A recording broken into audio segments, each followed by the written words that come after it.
പുസ്തകം 17-ാം അധ്യായം 1-ാമത്തെ വാക്യമാണ് അതിനാധാരമായി എടുക്കുന്ന ദൈവവചനം. അതിൻ്റെ താഴേക്കുള്ളത് ഒന്നിനൊന്നിന് അബ്രാഹാം അനുഗ്രഹിക്കപ്പെടുന്ന കാര്യങ്ങളാണ്. ഒന്നിനൊന്നിന് ദൈവത്താൽ അനുഗ്രഹിക്കപ്പെടും നിങ്ങൾ ഓരോരുത്തരും.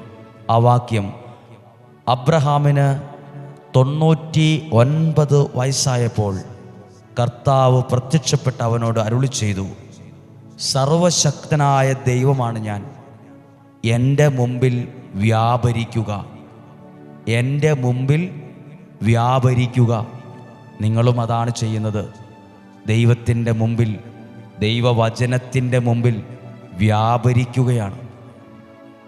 വ്യാപരിക്കുക, ആയിരിക്കുക, സമയം മാറ്റിവെക്കുക. എൻ്റെ മുമ്പിൽ വ്യാപരിക്കുക. എൻ്റെ മുമ്പിൽ ഞാൻ സർവശക്തനായ ദൈവമാണ്. ഇത് ദൈവത്തിൻ്റെ വചനമാണ്. വചനം